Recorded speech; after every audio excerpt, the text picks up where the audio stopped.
ये क्या किया है? तीन जगह तो फटे है, फटे है इधर से अलग फटा हुआ था, ये पहले ये ओ, देखो।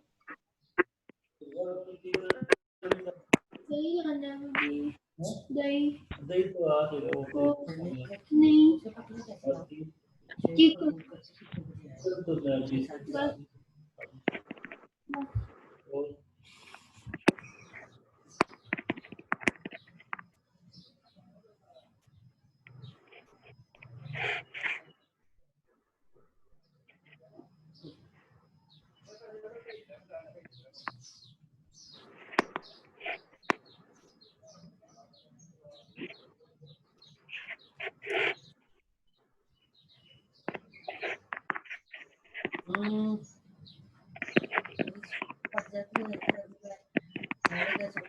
उठाने के लिए फिर उसके बाद में हमेशा की तरह लेट जाओ या कुछ, लेकिन अभी मेरी यहाँ से रखी थी तो सुस्ती हो जाती, कुछ करने को भी दिल ही नहीं।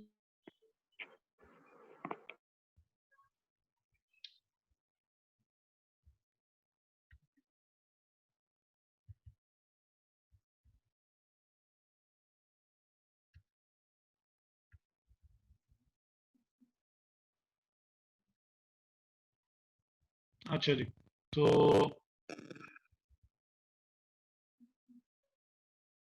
बात जो हम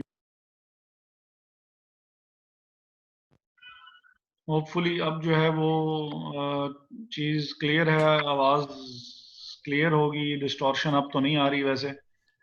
यस सर, अब ठीक है। अच्छा चलें, let me take a look के बंदे सारे अपने ही हैं तो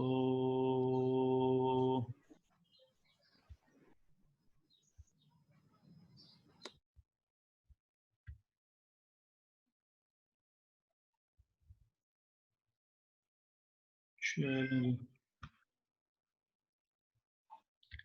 ये मोहम्मद ज़ीशान हफीज साहब कौन है?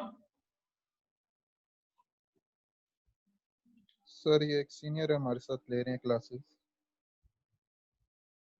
अच्छा, तो वो इस क्लास में तो नहीं है ना?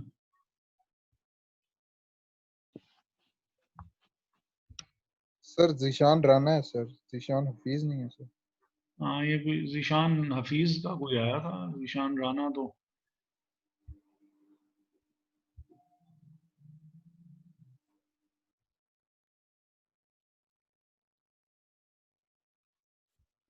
सर मुझे आपसे एक बात पूछनी थी।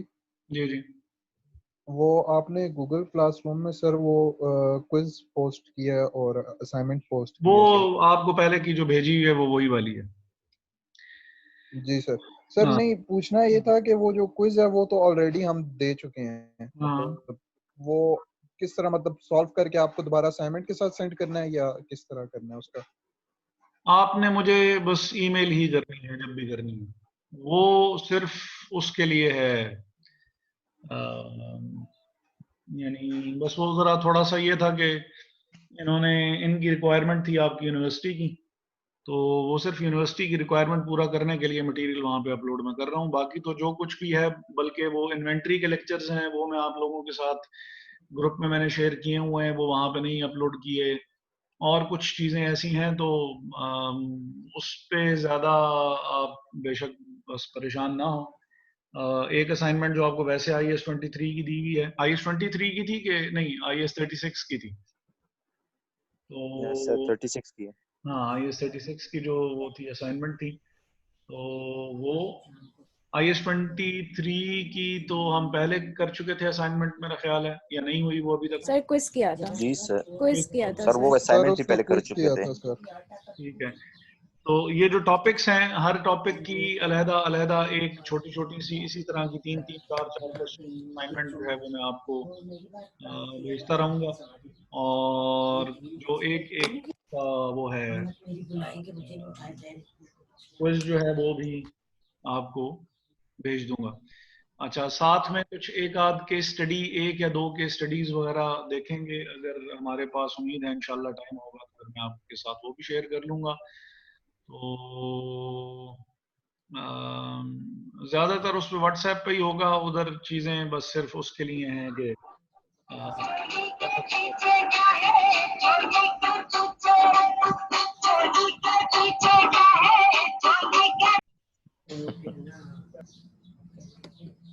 सर ये कोई और बंदा आ गया था बीच में।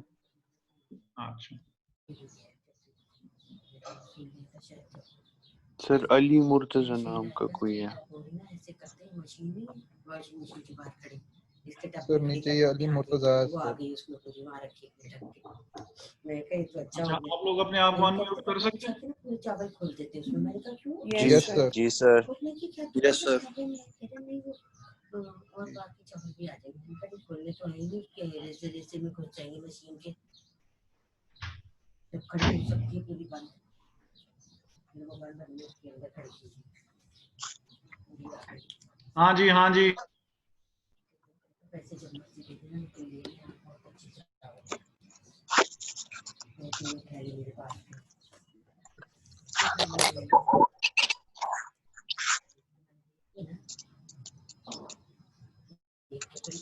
जी एक तो वो दे क्या था वो तो मैंने बाल्टी में भर ली।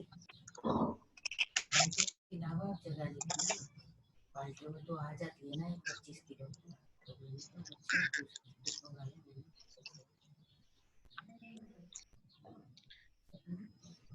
अच्छा चला गया फिर तो गया आएगा तो बोरी रखेंगे।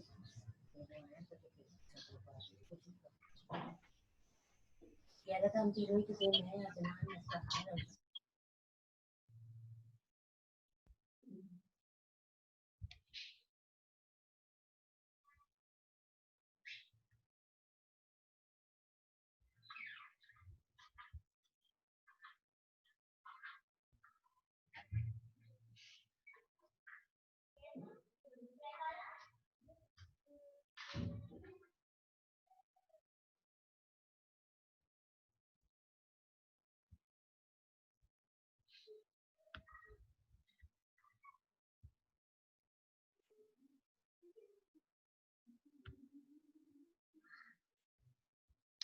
यार who is Mohammad Zeeshan Hafeez why?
अच्छा जी ओके।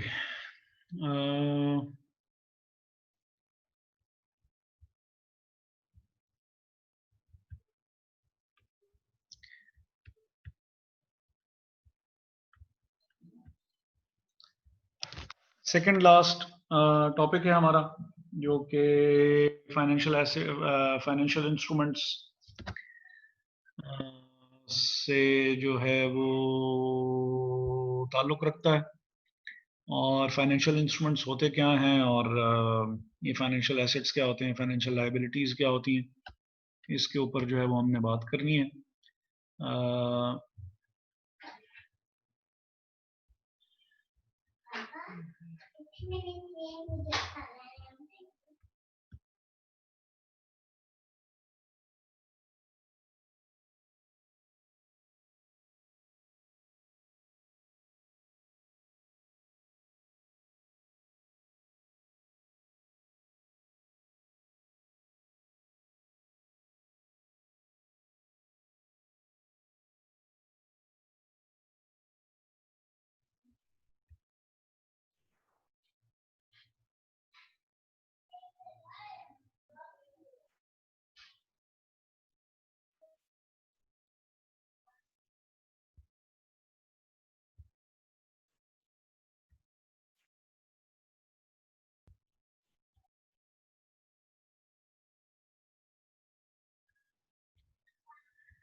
अच्छा जी, तो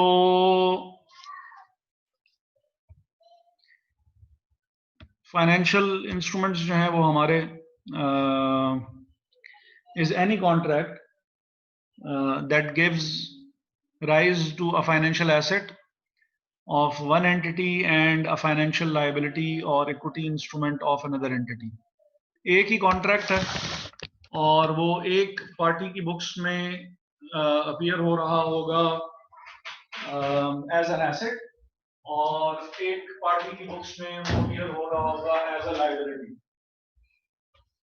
मसलन आप बैंक से लोन लेते हैं तो आपकी बुक्स में वो बैंक लोन जो है वो एक लायबिलिटी है और बैंक की बुक्स में आप जो है वो या वो जो लोन की अमाउंट है वो रिसीवेबल के तौर पे शो हो रही होगी। बिल्कुल जो क्रेडिट सेल्स की ट्रांजैक्शन है तो क्रेडिट सेल्स की ट्रांजैक्शन में आपकी बुक्स में जिससे आपने क्रेडिट पे चीजें परचेज की हैं वो एज अ क्रेडिटर या एज अ लायबिलिटी शो हो रहा होता है और वो पार्टी जिसने क्रेडिट पे चीज परचेज की भी होती है वो एज अ डेटर शो हो रहा होता है। तो एक ही कॉन्ट्रैक्ट है, हमारी बुक्स में पेएबल और दूसरी पार्टी की बुक्स में हम रिसीवेबल के तौर पे शो हो रहे होंगे। इसी तरह की बाकी तमाम जो ट्रांजैक्शंस एग्जांपल्स जो है वो भी हम आहिस्ता आहिस्ता देखेंगे भी। लेकिन एक ऐसा contract financial instrument is any contract that gives rise to a financial asset of one entity, financial asset of one entity, एक पार्टी की बुक्स में वो एसेट के तौर पे अपीयर हो रहा होगा, एंड अ फाइनेंशियल लायबिलिटी और equity instrument of another entity. अब ये जो फाइनेंशियल एसेट्स और फाइनेंशियल लायबिलिटीज की दो एग्जांपल्स हमने देख ली। इक्विटी इंस्ट्रूमेंट में क्या है कि आपने किसी भी कंपनी के शेयर्स परचेज कर रखे हैं, वो शेयर्स आपकी बुक्स में एसेट के तौर पे अपीयर हो रहे होंगे एज एन इन्वेस्टमेंट, और जिस कंपनी के शेयर्स आपने परचेज किए हैं उस कंपनी की बुक्स में वो एज इक्विटी इंस्ट्रूमेंट या शेयर कैपिटल जो है वो अपीयर हो रहे होंगे। तो कोई भी ऐसा कॉन्ट्रैक्ट जिसकी वजह से डुअल किस्म की यानी बैलेंस शीट में डुअल किस्म का एस्पेक्ट जो है वो अपीयर हो रहा हो, ऑपोजिट एस्पेक्ट जो है वो अपीयर हो रहा हो, ऐसे कॉन्ट्रैक्ट को फाइनेंशियल इंस्ट्रूमेंट कहते हैं।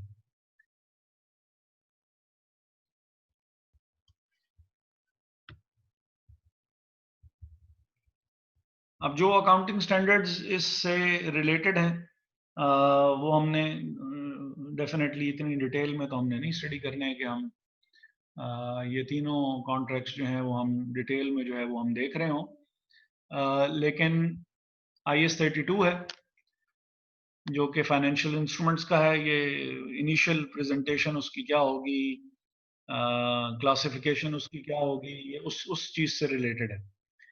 IFRS 7 है, इंटरनेशनल फाइनेंशियल रिपोर्टिंग स्टैंडर्ड 7, और इसमें इसके डिस्क्लोजर्स होंगे, क्या क्या चीजें उसके साथ जो है वो शो करनी जरूरी हैं।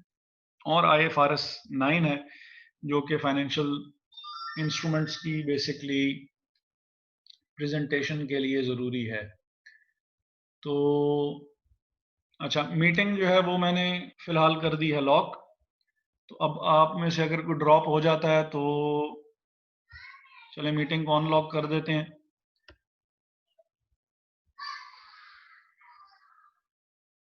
अच्छा, तो मीटिंग अनलॉक कर दी, अगर कोई रीज्वाइन करना चाहेगा तो रीज्वाइन कर लेगा। अच्छा, फाइनेंशियल एसेट क्या है? A financial asset is any asset that is cash a contractual right to receive cash or another financial asset from another entity, a contractual right to exchange financial assets, liabilities with another entity under conditions that are potentially favorable.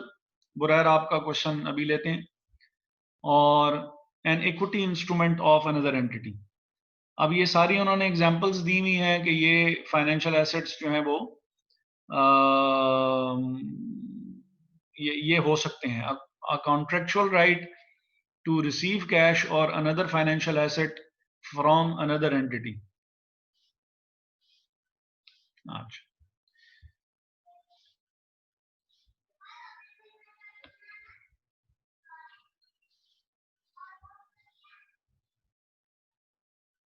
Ji बुरैर. Sir वो इकरा बाहर हो गई है sir, वो meeting जरा 1 minute unlock कर दी है वो, तो मैंने काफी देर हो गया अनलॉक कर दी.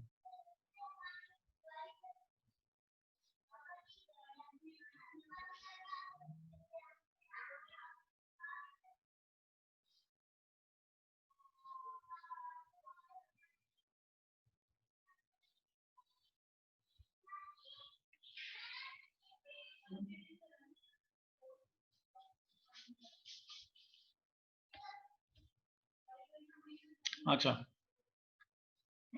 उनसे कहें कि वो कर लें ज्वाइन. अच्छा, ये जो सेकंड जो एग्जांपल है इसमें अकाउंट रिसीवेबल फॉल कर सकते हैं.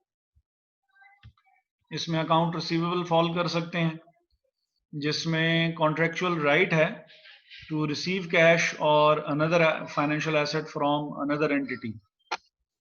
और थर्ड में ऑब्वियसली डेट की रीपेमेंट में जो अगर आपने क्रेडिट पे कोई चीज परचेज की हुई है या किसी को क्रेडिट पे सेल की हुई होगी, तो that person has the contractual right to receive either cash या कैश से मिलती जुलती कोई भी जो इकोनॉमिक रिसोर्स है वो आपको पे करके और अपना डेट सेटल जो है वो किया जा सकता है. नेक्स्ट में जो बात की हुई है वो ये है कि आपने कोई जैसे बैंक लोन लिया हुआ हो, या बैंक लोन किसी को दिया हुआ, बैंक ने जैसे लोन दिया हुआ है या आपने कोई लोन दिया हुआ है, and that loan is a convertible loan, के उसकी सेटलमेंट कैश में नहीं होगी बल्कि उसकी सेटलमेंट किसी और फाइनेंशियल एसेट के साथ कर दी जाएगी. मसलन आपने किसी को लोन दिया हुआ है और वो कंपनी आपको उस लोन के बदले में कैश ना दे बल्कि शेयर्स दे दे, तो that is a convertible security या convertible loan which will be converted at our discretion, at our choice into shares of that company जिसको हमने लोन दिया हुआ है. तो ये कैश भी हो सकता है, ये अकाउंट्स रिसीवेबल की फॉर्म भी अडॉप्ट कर सकते हैं जो फाइनेंशियल एसेट्स हैं. इसमें कन्वर्टेबल लोन्स भी आ सकते हैं, इसमें कन्वर्टेबल लोन्स भी आ सकते हैं.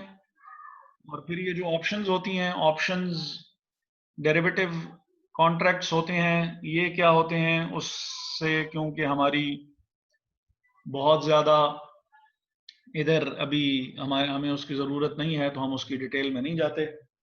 आप लोग जब पहुंचेंगे FR2 में तो वहाँ पे फिर आप पढ़ेंगे कि ये डेरिवेटिव इंस्ट्रूमेंट्स क्या हैं और उसकी जो ट्रीटमेंट है यहाँ पे, फिर वो आप डिटेल में.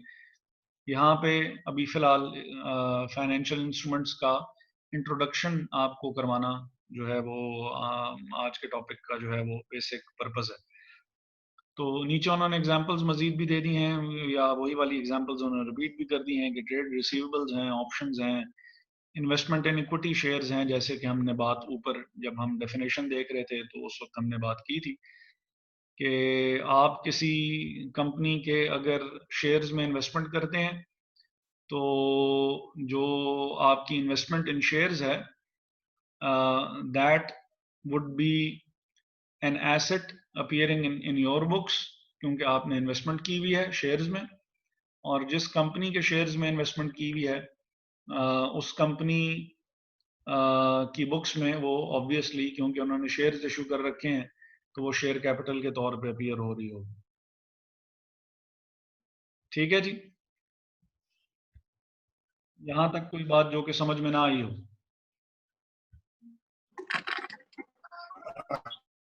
यहाँ तक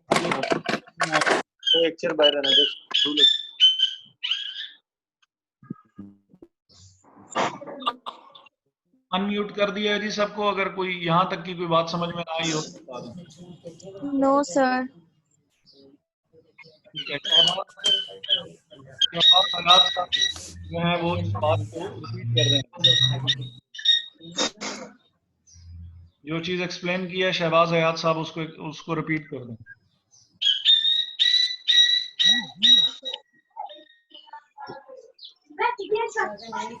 नहीं, छोटी कैंची से नहीं काटती है, बारीक सी एक नन्ही सी जो कैंची होती है।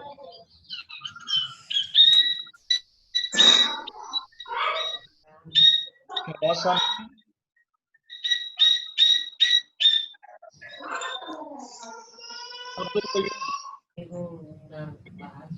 अब्दुल कयूम,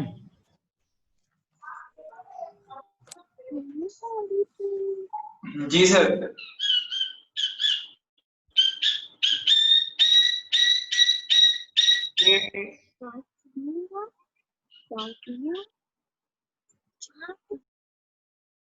अच्छा, अब्दुल कयूम साहब ड्रॉप हो गए हैं, नहीं हैं हमारे साथ। फाइनेंशियल इंस्ट्रूमेंट्स क्या हैं?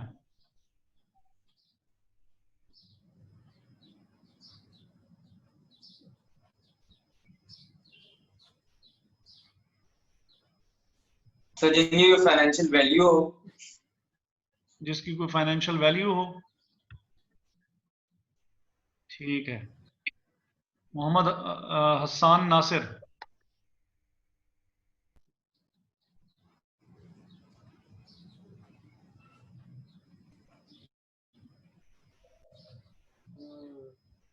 अच्छा, फिलहाल ये है कि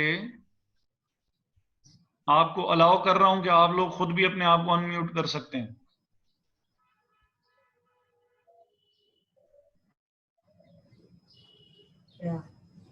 हसन नासिर।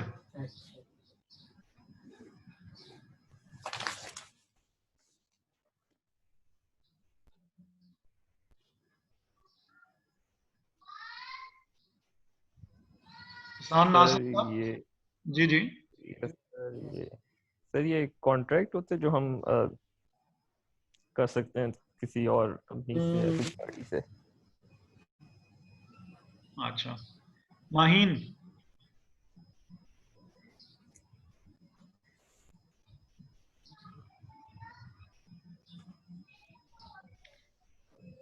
माहीन अलाउ अब तो कर दिया मैंने, अब तो अलाउ कर दिया है सबको कि आप अनम्यूट भी कर सकते हैं। का तो होना भी ये क्या है? फाइनेंशियल क्या है? फाइनेंशियल एसेट्स बड़ा पूरा कमरा था जिसमें शादी में। सर पास नहीं आ रही। मैंने कहा फाइनेंशियल एसेट्स क्या चीज है? सर फाइनेंशियल एसेट्स वो एसेट्स होते हैं जो कि कंपनी के एसेट्स होते हैं, जैसे कि कैश या फिर कॉन्ट्रैक्ट्स या फिर राइट्स या इक्विटी इंस्ट्रूमेंट्स, ट्रेड रिसीवेबल्स, जिससे कंपनी को फायदा हो सकता है फ्यूचर में या फिर प्रेजेंट में। अच्छा, चलें, जैसे वो बकौल वासिक के यानी कोई भी नहीं सुन रहा। नहीं नहीं सर, मैं सुन रहा हूँ सर, ऐसे नहीं सर, मैं सुन रहा हूँ, मेरे से पूछे सर, मैं बताता हूँ। सर मैं भी आया हूँ। सर मैं बताऊं? मैंने तो सिर्फ आपको कोट किया था कि यानी वो जो मुझे सर नहीं नहीं सर, उस दिन वो मैं दरअसल अपनी अम्मा के साथ मजाक कर रहा था और दरअसल आपने माइक अनम्यूट। अच्छा, खैर है, कोई बात नहीं। सर मैं बताऊं? जी जी। सर ये कॉन्ट्रैक्ट होता है जो कि दो पार्टीज के बीच होता है कि एक पार्टी जो है वो राइज करे अपने फाइनेंशियल एसेट को और दूसरी party as a financial liquidity के तौर पर जो है और जब हम इसे लिखते हैं ना तो एक पार्टी की लायबिलिटी बनती है सर और एक पार्टी जो होती है वो एज अ एसेट्स। ठीक है, तो एक ही सिंगल कॉन्ट्रैक्ट है और वो सिंगल कॉन्ट्रैक्ट एक पार्टी की बुक्स में एसेट के तौर पे अपीयर होगा, दूसरी पार्टी की बुक्स में लायबिलिटी के तौर पे अपीयर होगा। दोबारा से हम एक दफा जल्दी से इसको देख लेते हैं जो बात मैंने की थी, और ये साथ साथ आप लोगों की ना क्लास पार्टिसिपेशन मेरे पास वो लिस्ट है, अगर वो कहेंगे तो लिस्ट में आपके साथ शेयर भी कर लूंगा। वो उसमें साथ साथ लिखता जा रहा हूँ कि किस किस से क्वेश्चन कर रहा हूँ और कौन कौन गायब होता है और कौन कौन जवाब दे रहा है और कौन कौन जवाब नहीं दे रहा है। तो इसी की बेस पे फिर आपके वो जो सीपी के या जो मिड टर्म के या जिन जिन मार्क्स का भी फिर ये कहते हैं तो वो फिर यहाँ पे होंगी। कल भी आ रहा था शाम को। तो फाइनेंशियल इंस्ट्रूमेंट गौर से सुना करें और साथ साथ रहा करें, क्योंकि साथ साथ जो जिससे भी क्वेश्चन पूछ रहा हूँ और अगर कुछ मसला वगैरह कुछ उनको आ रहा है तो ग्रुप में उसी वक्त मैसेज कर दिया करें, या जो यहाँ पे चैट है यहाँ पे आई डोंट नो कि मैंने चैट ओपन की हुई है कि नहीं की हुई, आई थिंक कि मैंने चैट डिसेबल की हुई है, लेकिन हैंड रेज कर दिया करें, किसी तरीके से बता दिया करें कि आपको क्वेश्चन नहीं आया है, ये कह देना कि उस वक्त मेरे पास आवाज नहीं आ रही थी या कुछ वो नहीं था, मुझे क्योंकि उसका नहीं पता लग रहा, मैं साथ साथ नोट किए जा रहा हूँ। फाइनेंशियल इंस्ट्रूमेंट हर वो कॉन्ट्रैक्ट, जी अब्दुल्ला। सर मैंने ही पूछना था, मैं अभी मीटिंग में हूं। अच्छा, फाइनेंशियल इंस्ट्रूमेंट हर वो कॉन्ट्रैक्ट जिसकी वजह से ट्रांजैक्शन एक ही है, उस एक ट्रांजैक्शन को एक पार्टी अपनी बुक्स में एसेट के तौर पे रिकॉर्ड कर रही है और दूसरी पार्टी उसको लायबिलिटी के तौर पे रिकॉर्ड कर रही है। मसलन सपोज कि अगर कैश सेल और परचेज की होती है ट्रांजैक्शन, बायर है और सेलर है, बायर उसको रिकॉर्ड करेगा इन्वेंट्री और इन्वेंट्री को डेबिट करेगा, कैश को क्रेडिट करेगा, और जो सेलर है सेलर उसको कैश को डेबिट करेगा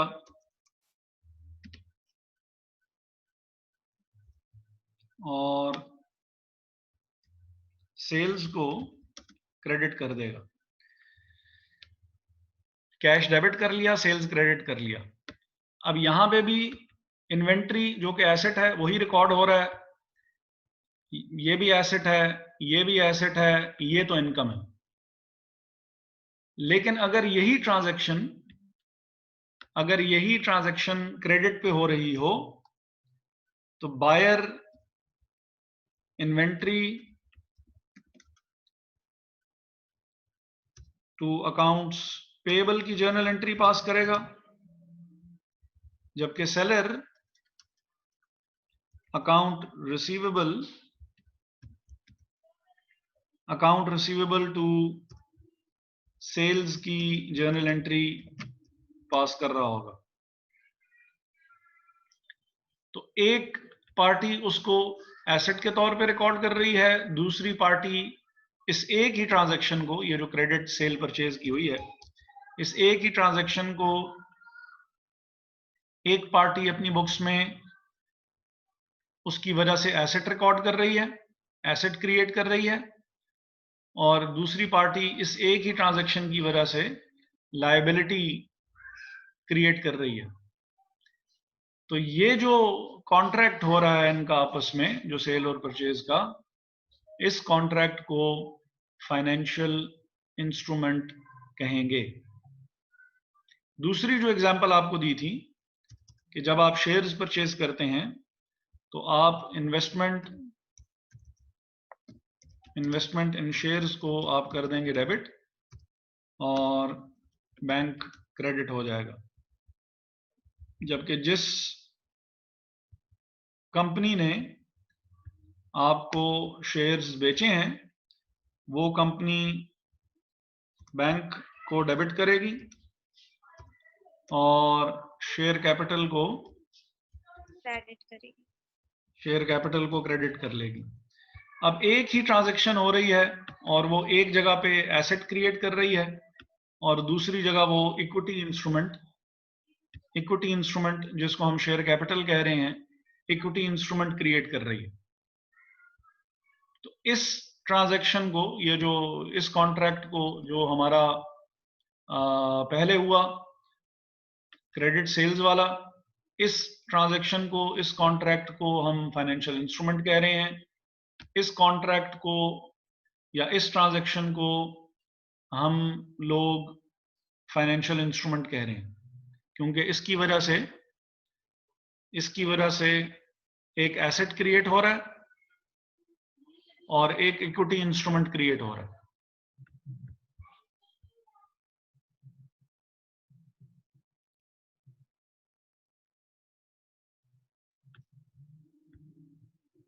यहां तक कि हाँ जी, यहां तक की कोई बात जो समझ में ना आई हो?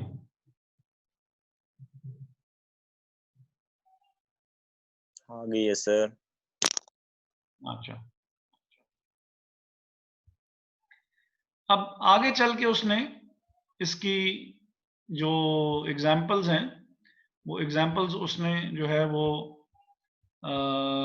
आप लोगों के साथ डिस्कस किए हैं कि ये हो क्या, इसकी ज़रूरत क्या है, वो इन्होंने यहाँ पे डिस्कस की। और उसके बाद फिर उन्होंने ये बताया कि कौन कौन से स्टैंडर्ड्स इससे रिलेटेड हैं और फिर हमने पढ़ा कि फाइनेंशियल एसेट्स की एग्जांपल्स क्या क्या हो सकती हैं। कैश जो है वो फाइनेंशियल एसेट है। इसी तरह जो अकाउंट रिसीवेबल की ट्रांजैक्शन हमने देख ली। ये जो तीसरी जो एग्जांपल इन्होंने बताई हुई है, ये कॉन्ट्रेक्चुअल राइट की, ये कन्वर्टेबल लोन इसकी एग्जांपल हो सकता है कि आपने किसी को लोन दिया हुआ है और आपने उस लोन में ये पहले से डिसाइड किया हुआ है कि at the time of repayment ये लोन पैसों की फॉर्म में, कैश की फॉर्म में रीपे नहीं किया जाएगा, बल्कि at the time of payment ये लोन शेयर्स में कन्वर्ट हो जाएगा। तो और क्योंकि अब ये कंडीशंस आपकी ही चल रही हैं, आपका ही प्रोपोज किया हुआ मेथड जो है वो यूज कर रहे हैं, तो इस वजह से ये आपके लिए फाइनेंशियल एसेट है।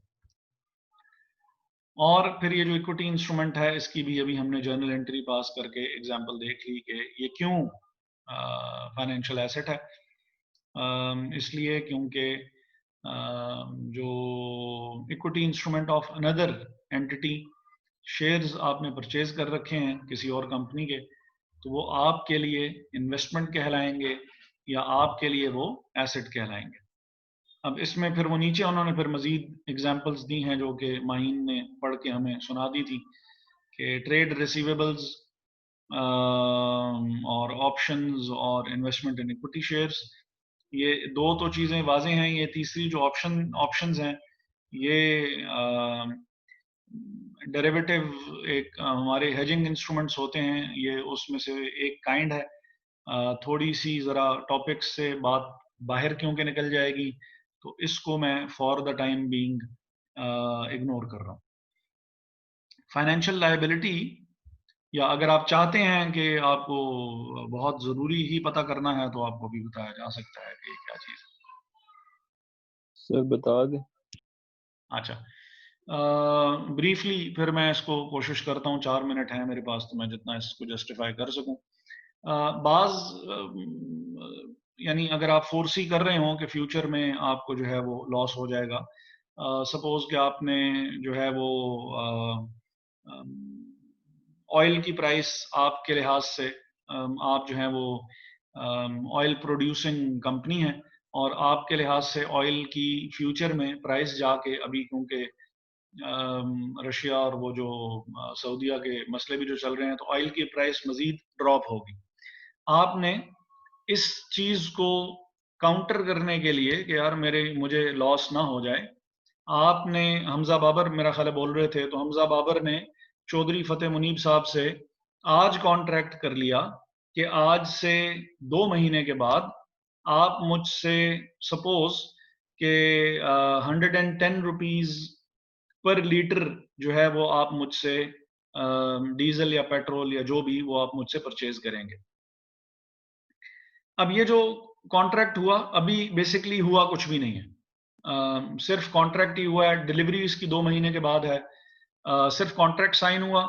अदर देन दैट ना आपने अमाउंट हैंड ओवर की उनके, ना उन्होंने आपको गुड्स ट्रांसफर किए, हवा में आपका और चौधरी फतेह मुनीब साहब का एक कॉन्ट्रैक्ट हो गया जो कि रिटन कॉन्ट्रैक्ट है और बाइंडिंग है। पहली जो इसकी एग्जांपल होती है इस किस्म के कॉन्ट्रैक्ट्स की कि फ्यूचर का लॉस मिटिगेट किया जा सके। फ्यूचर में मुझे लॉस हो जाएगा, प्राइसेस ड्रॉप हो जाएंगी मेरी प्रोडक्ट की, तो मैं उसकी प्राइस आज ही वो कर लेता हूँ, फिक्स कर लेता हूँ, और डिलीवरी डेट जो होती है वो हम फ्यूचर की कोई डेट भी रख सकते होंगे। अभी आसानी के लिए फिलहाल यही बता देता हूँ। तो पहला जो इस किस्म का कॉन्ट्रैक्ट होता है जो कि बाइंडिंग होता है और कोई पार्टी भी बैकआउट नहीं कर सकती, ऐसे हेजिंग कॉन्ट्रैक्ट को हम फॉरवर्ड कॉन्ट्रैक्ट कहते होते हैं, जिसमें दोनों पार्टीज के ऊपर ये लाजिम है कि वो इस अपनी डिसीजन को, कॉन्ट्रैक्ट को ऑनर करेंगे। सिचुएशन नंबर 2, अगर ये आपका और चौधरी फतेह मुनीब साहब का आपस का कॉन्ट्रैक्ट ना हो बल्कि आपने एक बना बनाया कॉन्ट्रैक्ट जो कि स्टॉक एक्सचेंज पे जैसे शेयर्स बिकते होते हैं तो इसी तरह के कॉन्ट्रैक्ट्स भी वहां पे बिकते हैं, तो आपने एक कॉन्ट्रैक्ट अगर वहां से बाय कर लिया है जिसमें बाय आपने स्टॉक एक्सचेंज से किया है, स्टॉक एक्सचेंज को चौधरी फतेह मुनीब साहब ने कहा हुआ था कि वो बेचना चाहते हैं, ऐसे कॉन्ट्रैक्ट को फ्यूचर कॉन्ट्रैक्ट कहा जाता है और ये कॉन्ट्रैक्ट भी बाइंड